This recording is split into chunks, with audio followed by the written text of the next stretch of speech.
bringing you up to date on all the action from a busy weekend of women's soccer. This is USL Super League Game Week on SiriusXM FC. Welcome into Game Week on SiriusXM, where every single week we take a deep dive into the USL Super League, talk with coaches and players across the league. Joined as always by my co-host Marion Crowder. I'm Anna Witte. Fun one on tap for you guys today. We're going to break down our five-a-side players because we haven't done it in about a month. Plus, we had a great interview with Spokane's Allie Cook, and we're going to preview a full slate of games for you this upcoming weekend. But Marion, before we dive into all the action, there's been a lot of dogs. I'm pretty sure it was International Pet Day earlier in the week, so Super League was posting everyone's pets. You're wearing a t-shirt in honor of your beautiful dog, Maverick. I mean, literally block me. Like, but Wow, is that now. actually him? Literally, this is here. Let me get into everyone can see. Like, we've got one of him fetch it with the ball. This is his favorite thing. He'll die with the ball. I actually painted. I had a paint by numbers that we got during COVID. That was that picture. What else? I mean, he's everywhere. Wow. How pretty. What is he? Go ahead. Fire me. Tell me you never want to do the show with me again. I understand. Block me on all social media. I'm the worst. I'm such a loser. No, you're a proud dog mom, as you should be. Where'd you get the name Maverick? It's giving Top Gun for me. He was actually when we got him, his name was Maverick, and I was like, absolutely perfect because he's a black and white German Shepherd, and he feels very like police dog-esque, and I was like, this absolutely fits. So they named him well before we even got a hold of him. But I do have to say, I want everyone to know that I did not buy this shirt on my own. Really? Okay. I love my dog so openly, so much that my husband thought that this would be the Christmas gift that everyone needed. So for all of you being like, Marion, you're so icky, you can absolutely thank my husband. Wow, what a gift. I hope that was your favorite Christmas gift of the year. How often do you wear it? Well, typically it's my sleep shirt, but I cleaned it up nicely just for you. You're welcome. Thank you. I love how you paired it with the beautiful necklaces. No, you did a great job. We're accessorized, okay? Yeah. That would be a good game day fit. Honestly, if you're on one of these teams, I would if I was your team, I'd tell you to have to wear it. I've seen which USL Super League social media did so well documenting all the dogs, and I actually saw several players with similar shirts. I think theirs were like a little bit more fashionable than mine. Like, don't tell me. No. But I did see some. You're up there with the best. I think I saw Audrey Harding with like a dog t-shirt. I'll have to ask her if it was her dog. Did you have a favorite dog? I didn't have necessarily a favorite dog picture, but I will tell a great story that I didn't get to tell in the broadcast between Brooklyn and Carolina, because we all know Brooklyn's Mackenzie George has a dog, well documented, Rocky. He travels to every single away game with those girls. He sleeps in the hotel with them. And I was talking to head coach Jess Silva, and he said he's not just a support dog for Mackenzie. He is our team support dog. And he so kindly and patiently waited in the locker room for the game to be over. I wanted to get a shot of him on camera and talk about Rocky being at these games, but you didn't interview Rocky. That was like literally your one job. I know. That would have been like highlight of my career. Put it at the top of my demo reel. Oh my gosh. Wait, so did you see Rocky at the game? I saw Rocky make his entrance with Mackenzie, but I didn't get to like actually see him and pet him and hang out with him. He has been like that story, Mackenzie and Rocky, because I remember, like hearing about it when she was playing at Tennessee. And I did a couple of games up there, and I never always saw him from a distance. I was like, oh my God, what a little celebrity that little Rocky is. Yeah. And the amount of love, first and foremost, that those two have, but like what that dog represents, I feel like not only for her, but like Jess said, for the entire team. Do you ever like, sometimes I'm just like, dogs have no idea like the power that they possess, and Rocky is like such a good example of that. I know. It kind of reminded me of Kirk Herbstreit and how he would take his dog Ben, who passed away last fall. If you don't know that story, Kirk Herbstreit is one of the announcers on College Game Day, and gosh, he passed away, but I know he would go to every single game. He would be pet by the players. He would be a part of the whole game day experience. And to your point, yeah, dogs have no idea the impact they leave on our lives. So cool to see. And how cool that Brooklyn like allows Mackenzie to travel with Rocky. Amazing. That's so special. And so special that those teammates get to be a part of it as well. Speaking of teammates, Marion, we're going to play five-a-side showdown because we haven't played in literally a month. It's been a while. We've seen some really nice action. I want to say I think I've won this rock paper scissors shoe action every single time. So let's start with some rock paper scissors shoe, and then we're gonna dive into it. Okay, wait a second. Rock, paper, scissors, Shoe. shoot. That's right. Keep your hand down. Only 'Cause one way to do I'm gonna it. try and cheat. I've been defeated enough. Okay, I won't let you. Okay. Ready? Okay. Rock, paper, scissors, shoe. You even went after me, Mary. Let's go. No, I put paper. I put paper. I had scissors. Oh, I thought you had rock. Okay, you win. You win this time. I'll give Thank it you. up for you. Thank you. That Maverick t-shirt Thank was you. your lucky charm. Well, I was about to say, this is dubbed a champion. I think I'm going to take my Georgia jersey down and just. yeah, live in your glory days. Okay. All right. So just to lay out the rules for everyone again, just in case you forgot, because it has been a while since we've done this. We do not pick, we only pick, one person from each team. Obviously, we're Yep. only doing 5-a-side, so we're not going to cover each team is not going to cover every single team in the league, but one player only from each team is allowed. Anna and I typically don't share these beforehand, so we have to make decisions on the fly. Okay.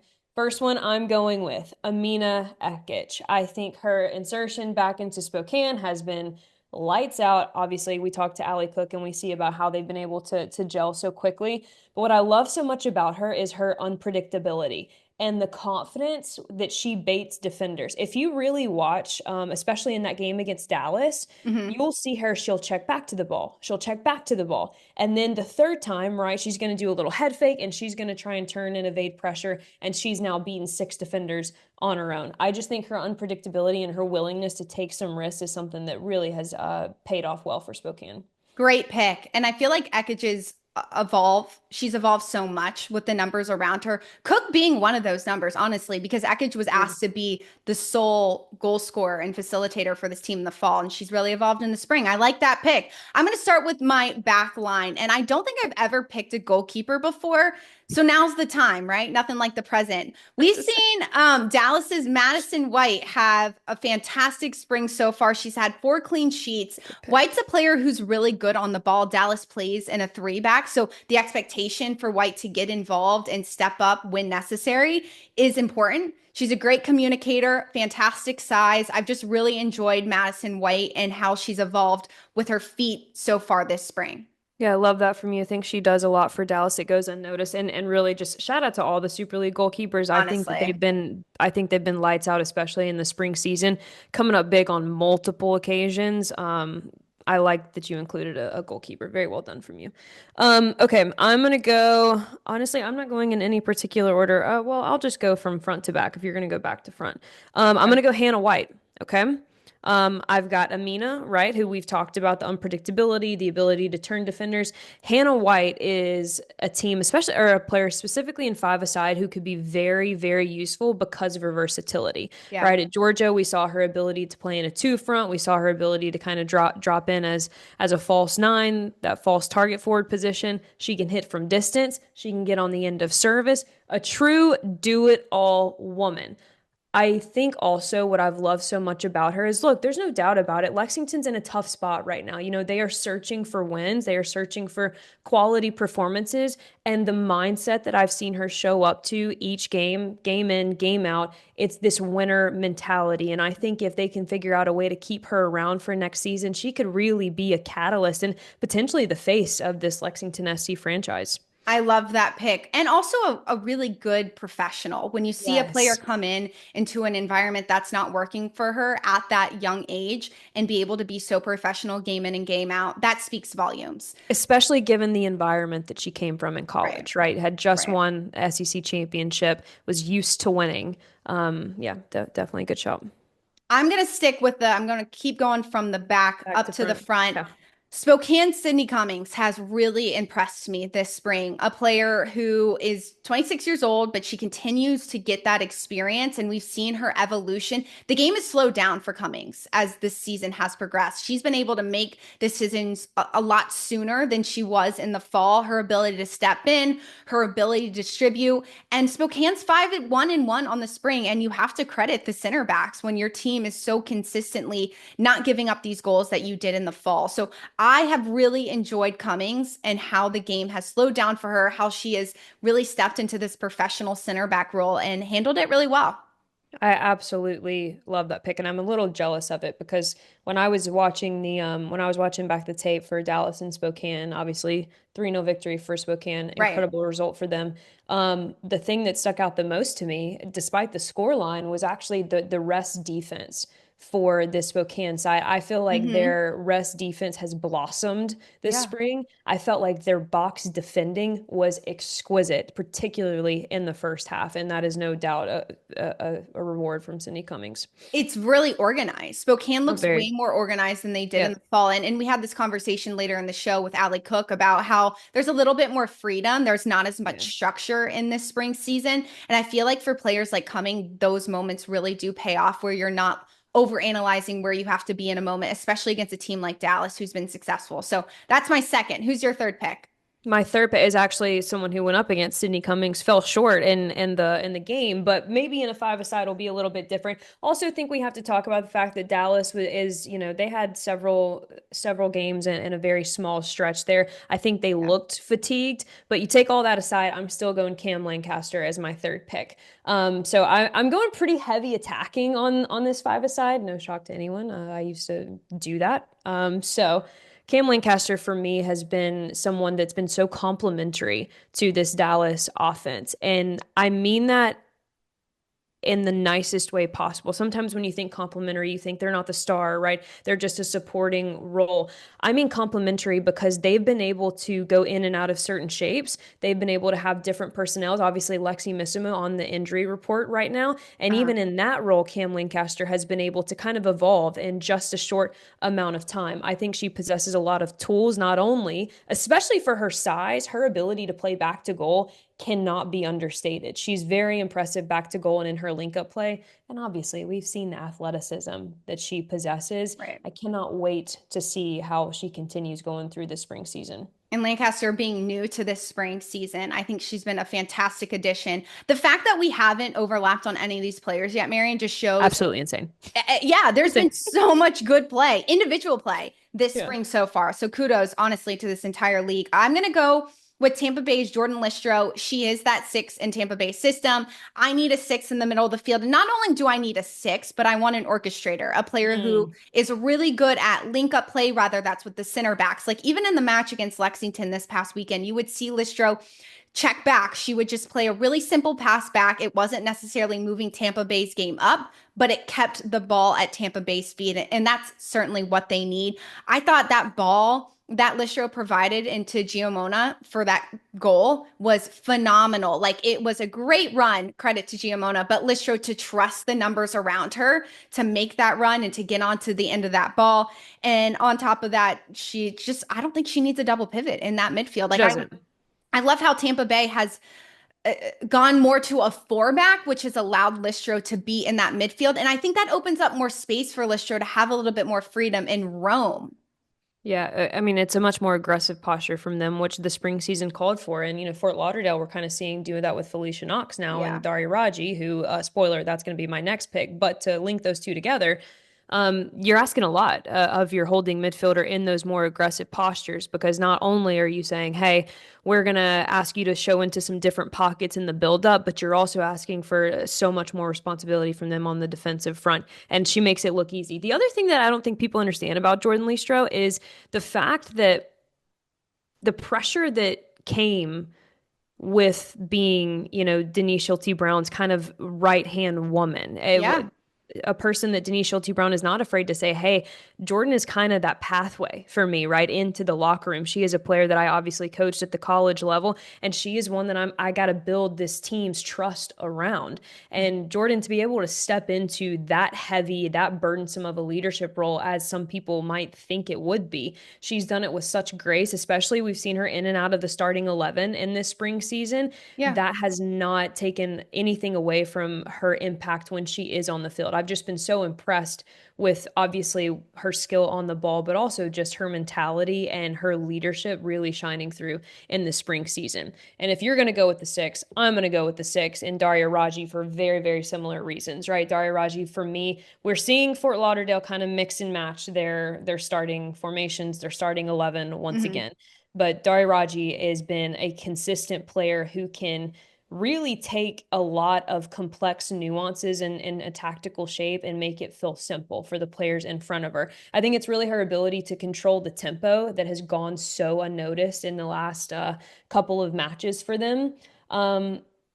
And the insertion of Felicia Knox in particular, and that ability for Raji to now go from a double pivot to a single pivot and still have the playmaking ability, the vision that she has, I think has been phenomenal. Yeah, and I think Raji too, because the beginning of the spring, it wasn't really that pivot with Knox. It was a lot of ownership of her own, wanting to feed the Addie McCain, who moved back into a 10 role. And now with Knox coming in, it just makes it a very different midfield for Fort Yep. Lauderdale. And I do love how Raji's been able to still take ownership despite Fort Lauderdale not getting these massive wins that we saw early on in the spring, which we'll get into that later. Okay, I'm going to add to my roster Carolina's Audrey Harding. She's like an electric car to me, Knew it. Marion, because she can run. She can go from 0 to 100 real quick, but she also can run forever. And she is a player in Carolina's system that they want to find her the ball. Whenever Harding is available in transition, she's a player they want to get on the ball. Harding has 3 goals, 4 assists, and Harding was injured in the fall. It took a little bit for her to kind of get inserted into how Carolina wants to play. We really trusted Poole on her being a great player. Like he kept saying, just wait until she blossoms. And I wasn't sure. I thought Harding was a great addition, but I didn't think she could be that really nice attacker that we've seen in Carolina's system. And I'm really excited for her. Harding has been exceptional for Carolina in these last 4 performances. You know what's interesting? I felt like we all kind of were waiting to see her take some of the burden off Mia Corbin, right? It Yeah, was like, that's great. You have great attributes, right? Mia Corbin is obviously who people have circled on the scouting report. And until someone else can step up, that burden is going to continue right. to be seen on Mia Corbin. And last few weeks, she has absolutely been able to take some of that burden off. And I think that that really is kind of where it's clicking for the audience, right? They're like, Totally. oh, we don't just have Mia, we now have this. And now with Audrey's ability to help us unlock the attack in a different way, I think that we're also starting to see some other Carolina players get a bit more confidence and get some involvement too. Yeah. All right, my last pick, One, since you one. went One. back to front, remember I'm going front to back. My Mhm. last pick is also going to end on Carolina Ascent, Jenna Butler. Look, let's keep it simple. 4 clean sheets in 4 matches. Jenna got a goal on the weekend as well. Immediate insertion into Philip Poole's starting 11. We had him on the show. We know the standards that he holds these players to see that kind of immediate need for her to be in the starting 11 speaks to the impact that she has for this group. Yeah, Carolina has struggled with some injury, even Yeah, in this spring yeah. season. And it was really smart of Poole to add these depth pieces. We haven't seen Vicky Bruce in a few weeks. We haven't seen Riley Basin in a few weeks. And Carolina has still been able to go on and score 13 goals in 4 matches. And with Butler being that addition into the midfield with Studer, she brings that confidence. She's really good in the air, really physical. She can get up and down the field. And she's just a player that you trust. You need a Yeah, player that you good can word. trust and really good at feeding balls over the top. When you have a center back that you just look back there and you're like, okay, she can handle this moment, I think of a player like Butler for sure. So love that addition to your roster. All right, this is my last player. DC struggled in the fall. They're struggling a little bit in the spring, but they added one player in particular who has really helped them these last few weeks. I'm going with their forward, Gianna Gurley. She has scored 4 goals in this spring season so far. She can create on her own, and she's a smart 9. Gurley has been a player who's not going to always be able to get a nice ball fed into her because there's still a lot of youth around her trying to figure out their system. Gurley's been able to take ownership. She's very physical in the box. She knows when and how she needs to finish when the ball's kind of pinging it around in the 6 area. I think Gurley's a gritty 9, and I love watching her blossom in this DC system. I truly did not pick her because I knew that you were going to pick her. So if we Did had you? an overlap, it was going to be this one. And I think that that says Yeah. something about this team. And I want to point out the fact that I actually think that she will only grow the more that she starts having touches on the ball, right? We're not seeing a lot of consistent touches on the ball for her right now. But with that being said, you can tell she knows her role. Her role is Totally. to score goals. If she touches the ball 3 times, if she touches the ball 30 times, it's to score goals right now. And I know that we'll have, we had Tash Flint on, and she goes, well, it's not solely my responsibility to score goals. I think that's a bit of a different mindset when you have a team around you who you can look and you can pinpoint and you say, all right, she can score, I can set her up here, I can set her up there. I'm not Right. sure that Gianna has that supporting cast around her. And so if I had to argue, probably her mentality right now is score, score, score. And Right. she hasn't touched the ball all that consistently, all that often, and she still finds a way to get the Yeah. ball in the back of the net. And I think it's been incredible performance from her.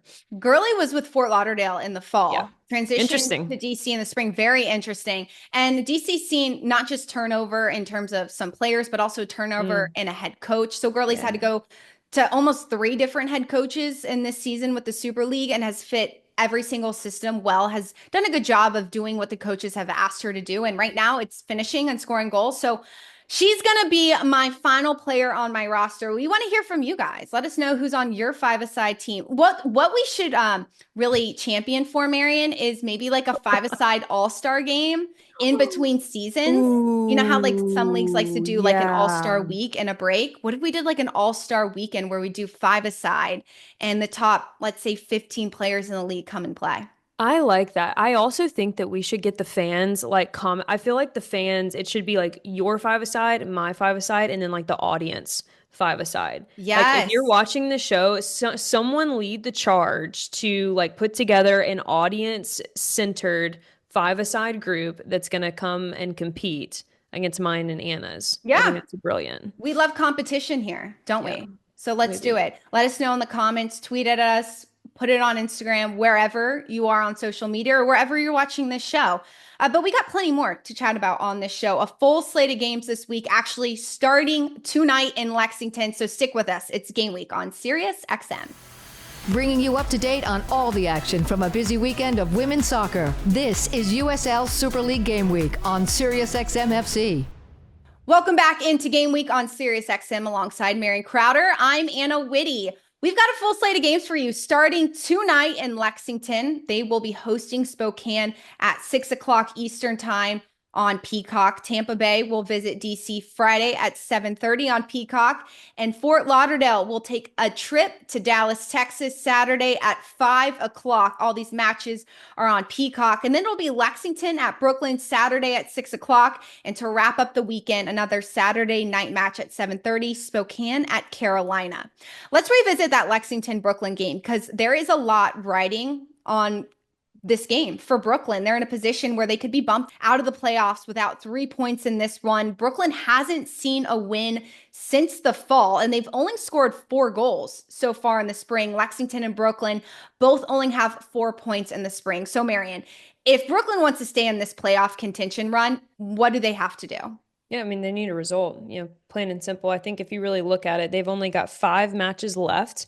To put that into perspective, teams like Fort Lauderdale, who are tied with on points with them right now, have about 7 matches left, 7 to 8, just given the team that you're looking at.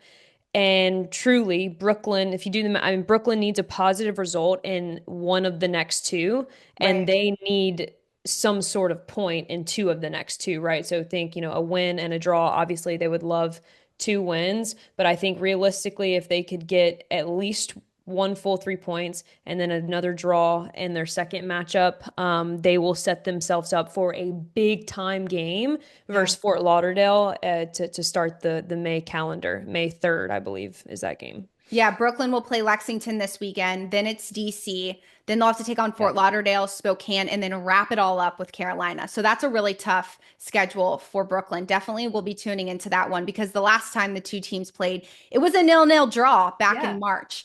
Spokane at Carolina is going to be the most interesting game because right Yes. now, Carolina has 4 straight clean sheets. Spokane with 3 straight clean sheets. Carolina, 13 goals in their last 4 matches. Who do you think is going to score first in this one?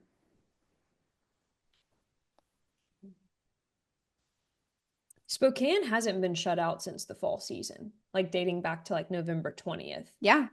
Um, so while we're giving them so much praise for obviously getting the result, I do want to point out that even in the negative results they had in the fall, they weren't getting shut out. And so this kind of run, this increase in the attack that we've seen from Spokane has been going on. It took itself from the late in the fall season to now almost through fruition to the spring season.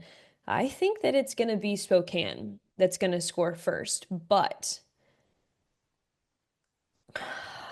I know. look, Carolina is a team that knows how to win. And I'm not saying that Spokane doesn't. We've seen them grind out wins before. I just am curious as to who's going to be the most patient team on the day. And I think that the most patient team is going to end up being the most organized team. And then that is ultimately going to be who gets their 3 points. I do think Spokane gets on the board first, but I'm not sure that that's going to tell you the final result. Yeah, because we've seen Carolina come back in matches Multiple a lot times. this season. Fort Lauderdale match, DC match, just to name a few. And Carolina is the most defensively organized team and Correct. attacking the most organized team in the way that they distribute. Even the small touches. Being on the sideline for that game this weekend, I was able to see even just like Aguilera's nice little touch with the outside of her foot straight to Porter's foot. Harding was doing the same thing. Corbin, just the attention to detail for Carolina is exceptional. And that's Yeah. something Spokane is going to have to be aware of defensively. Agreed. I'm going to be interested to see what the approach is for both of these sides because Yes. both teams, Spokane and Carolina, have the ability to do very well in transition. You mentioned it, right?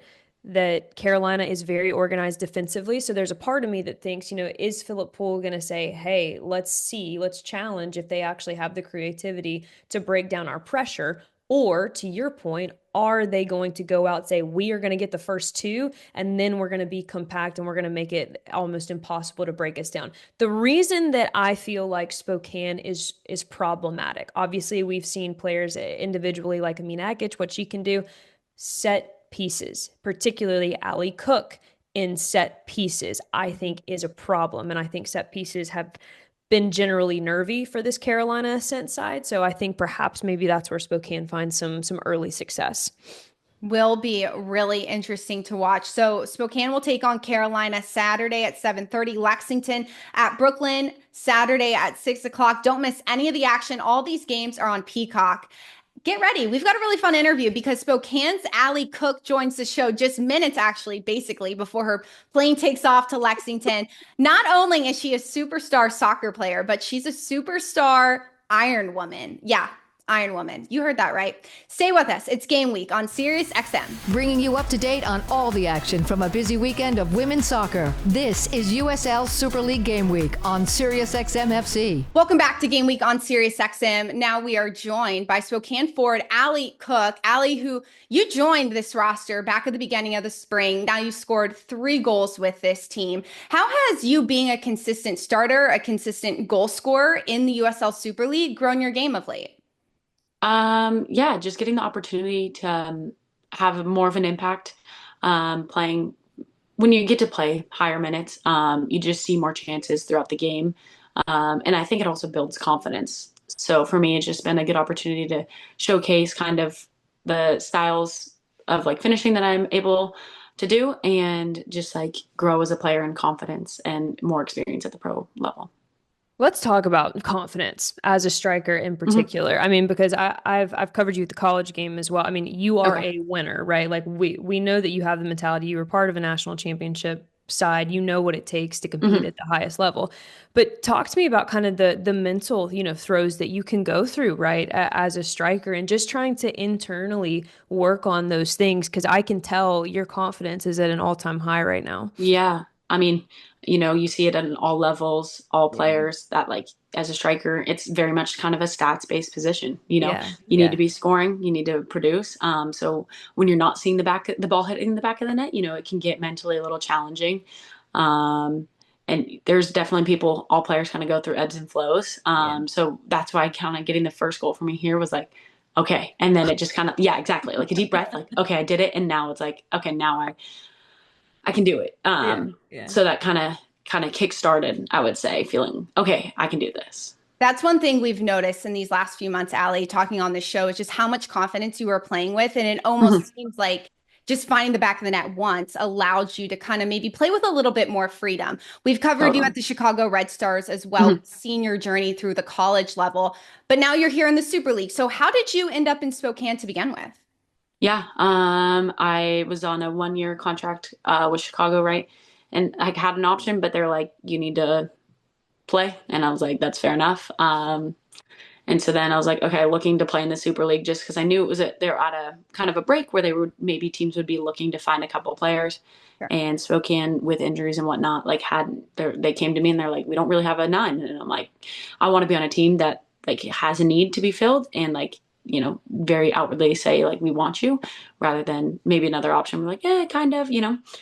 So Spokane was very forward with that. And I was like, all right, like I want to be your 9 too. So that's kind of how I got here. It's just a need that needed to be filled. And I was like, perfect, I'll do it. So It's kind of crazy to think that you came in at the halfway point basically of the Super League season because it's felt like you guys have really had a connection very quickly. Talk to us about coming into a new locker room, right, where they've already had a portion of their season established. They have kind of this identity that they're trying to get, and you're coming in as a new face, right? What was that like for you? Yeah, I mean, at first you're always like not sure how well accepted you're gonna be, right? Like, I don't know, if you're taking somebody's spot, right? So Right.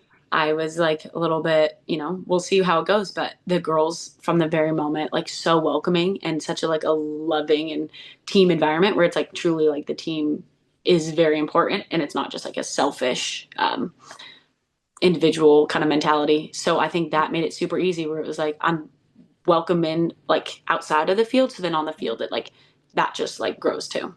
Yeah, So. I mean, coming into the spring, I know you weren't a part of the club in the fall, but since the spring has kicked off, your team is 5-1-1. You were announced in January that you were a part of this club. So what was the change for your team during the preseason and now? Yeah, I mean, I can't speak that much on what the biggest differences of like, because I wasn't there in the fall, you know. Sure. But I think from what I've heard and stuff, like it seemed like they had all the right pieces for the most part in the fall. It just wasn't connecting, and there was maybe 1 or 2 holes being like, it's okay. So I think just having I think the break also probably helped, just like mentally, like okay, new start kind of, but then also just like I think finally we found the rhythm, and just like the connection is there now, where instead of in the fall where everything was like just unlucky, I feel like now it's like, okay, we're not getting those unlucky results. It's like we're working for it and earning where we've gotten. We're going to get to your off-field stuff here in a second, but I have Okay. one more kind of, Spokane specific Mhm. question. You've played under several different managers, right, with several different coaching styles and several different preparation styles at that. One of the things that Joe Johnson told me in one of our coaches calls was, how they've kind of scaled back, right? They felt like it was a lot of detail-oriented stuff and maybe at times too much, and it was causing Yes. a little bit of a lack of, creativity, this lack of freedom, everybody being scared to make mistakes. How has that approach really helped you guys in this spring season? Yeah, I feel like it's a little bit less structured. Yeah. Even from what I've seen from January to now, it's a little bit like not you have to do this, but like this is an option, but like you can also find it different ways. Yeah. And a little bit less of it needs to go this way. Or, like the details of Yeah. it. And now it's just like, okay, this is kind of our style. This is how we want to play. But like, you also have to give or take what the game gives you. So I think 100%. that's allowed a little bit more freedom and creativity, which also like inspires confidence in the players Yeah, too. absolutely. Freedom sounds like it was almost the definition of what the spring has been for you as an individual, but also for the club. So we love to hear that. Allie, we're going to head into the off the field stuff because Okay. I saw on your Instagram that you completed an Ironman back in December in Palm Springs. Wild. How did you find time to train for the bike and the swim portion? Great question. Well, I was in Chicago and Right? okay, clarify, it was a half Ironman. So It I mean, still counts. Do not 70.3. do not that. as intense. Do not do that. But I swam in Lake Michigan for a while, which was really kind of a fun experience. And it really prepped me for the like open water portion of it. And then biking was kind of just like on my off days. Since I wasn't seeing a lot of playing time, it was like, well, I still can get a good workout in, and just like on a stationary bike. Yeah. Wow. I'm impressed. Is that something you would do again? Are you looking to maybe do a Yes. full? I mean, I would love to do a half again, but I said at the next one, I want to like I was happy with my time, but the next one. Oh God, the competitive spirit. No, of course, in. yeah. So I'm not gonna if I'm gonna do another, I like want to crush that time. Of course. So I'm gonna wait until I have a little bit more time to train, and then I want to do a full one day, but that's gonna have to be when soccer's in the rearview mirror. You like no one like wakes up one day though and is like, I'm gonna do an Ironman. Like like there had to be some kind of like lead into like you thinking that this was interesting. My family, it was my family. My sister had always talked about doing one. Okay. And we every summer do like a little triathlon we go to a lake in Michigan. And so we kind of have been doing like that, like a team version or like just a triathlon. So that I was like, I love swimming, like running just comes with soccer, and biking's all right. So. All right. Were you a swimmer before? Because you are a very long person. No, never really did it. Just found it fun and a little different workout. So. I mean, crushed it. So what is our expectation when we do the next half try? Ironman. Yeah. Gosh, I don't know. I haven't really set a full goal of like. I have no idea. You want to hit next? No, that's okay. You got time. Yeah. In the meantime, though, this is your first time in Spokane. What are some of the things that you're enjoying off the field? Yeah. One, I really like coffee, and there's a lot of coffee shops here that have like good coffee. So that's a fun thing. And then secondly, I love being outdoors and especially as the weather gets nicer, lots of hikes to do, swimming like in the lakes or, whatnot. So just like the accessibility to the outdoors, I would say is really nice. I'm sure it probably brings you back to your Oregon days a little bit, being able to be up there. Very cool. Well, Allie, we know you have to catch a flight to Lexington to play tomorrow. This will air tomorrow. So tonight, actually. So thank you so much for the time. It was great meeting you, and best of luck this week. All right. Well, thank you guys. Thanks so much for joining us this week on Game Week. You can catch us every single Wednesday, either on the SiriusXM app or on USL's YouTube page. Enjoy Match Day 29 on Peacock, and we'll see you here next week. You've been listening to USL Super League Game Week on SiriusXM FC.